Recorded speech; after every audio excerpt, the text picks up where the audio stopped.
Hi everybody, thank you for being here today. My name is Hillary Kellner. I am the Communications Director for the Utah Department of Public Safety.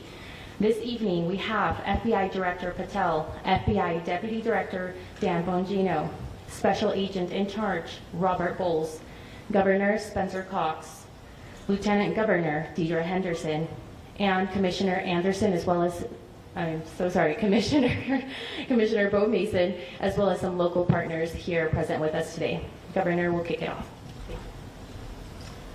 Ladies and gentlemen, thank you for joining us here tonight. We appreciate the media and the partnership we have with you in helping us to get information out to the public so that we can catch this assassin and hold him accountable.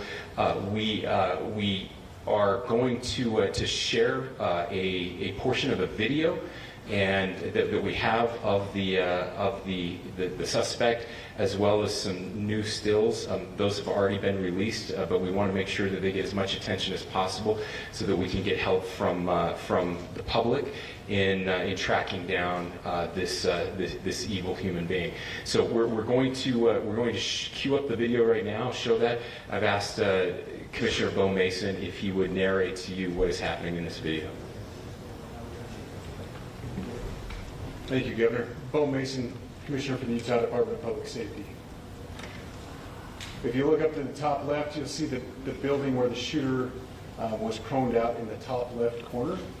We'll go ahead and play that video and I'll narrate as we walk through that. So here you see the suspect ran behind that upper building. He's going to come out on the right, moves to this far right corner. As he does, he's going to climb off the edge and then drop down to the ground. As he did that, he left some palm impressions. There's some smudges, some places we're looking to collect DNA. There's a shoe imprint where we believe the suspect is clearly identified as wearing Converse tennis shoes. Again, we'll replay that again so you can get another view of that. It's important to note his black t-shirt, his black pants, and there appears to be some white on the soles of those Converse tennis shoes. Those are all identifiable items that we're looking for. In the stills that are going to follow this, you're going to see a very distinctive t-shirt with an American flag and appears to have an eagle on it. There's also a baseball cap with a triangle on it and a pair of sunglasses. All distinctive, all things that we would ask the public to look for and try to identify if they know someone who has those items, who has been seen wearing those items. We're looking for all that information. Here you see the suspect after dropping off the building. He moved around across this grassy area, around the parking lot. We're going to pan to the right.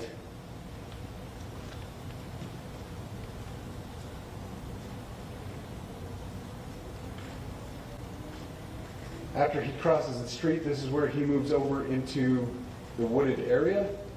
This is the video evidence that we utilize to track his movements and to locate that firearm in that wooded area following the discovery of this evidence. Good. You want to go to the stills? So here's the still photographs. I mentioned these have been enhanced. So these are slightly different than what we introduced earlier.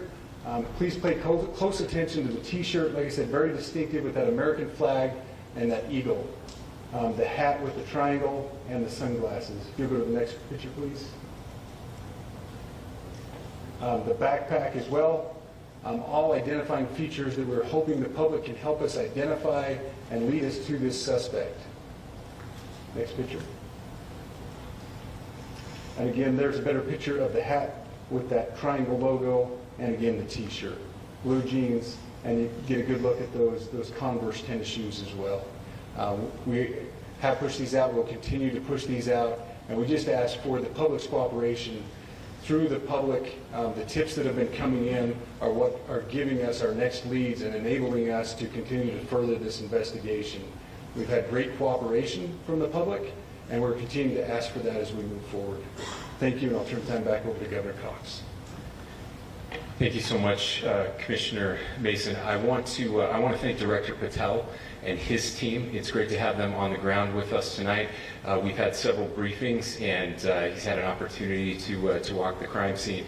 We appreciate our local law enforcement here. Again, we have Mike Smith, who is the county sheriff here. We have all of our local chiefs of police that are here as well, all working hand in hand with the state and with the FBI as we move forward with this investigation.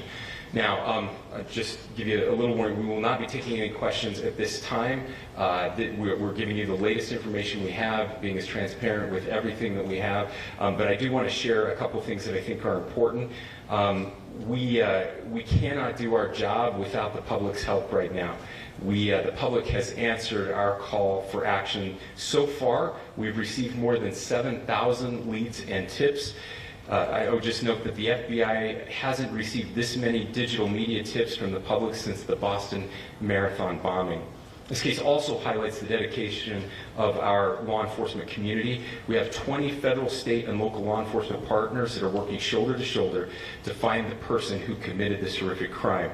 With their support, we've completed nearly 200 interviews. As you're aware, as has already been reported, the FBI is offering a $100,000 reward for information leading to the identification and arrest of the person responsible for the murder of Charlie Kirk. We also continue to implore the public to support this investigation and come forward with any information. We are truly hopeful that this video and new photos will lead to even more tips. We are processing. We have an incredible team, a state and federal team working together to process those tips. We are going out in tandem to interview any potential person of interest or suspects. But we need, again, we need as much help as we can possibly get. Any videos or photos that you might have, the public, should be submitted to our digital media tip line, which is www.fbi.gov/Utah Valley shooting, all lowercase. Again, that is fbi.gov/Utah Valley shooting, all lowercase. You can also provide general tips about the shooting by calling 1-800-CALL-FBI. That's 1-800-CALL-FBI, or at tips.fbi.gov. This is, I would just say, this is not just a local matter here in Utah. We have people all over the country that are helping to bring this perpetrator to justice for Charlie Kirk and his family.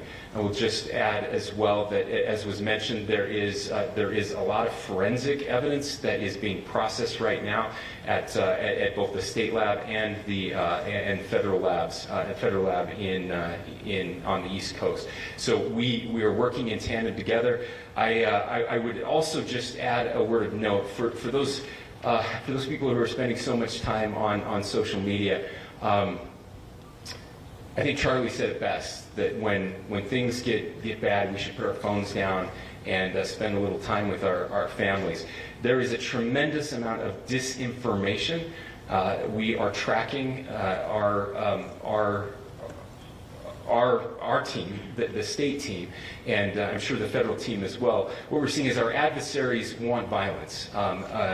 China, we have bots from Russia, China, all over the world that are trying to instill disinformation and encourage violence.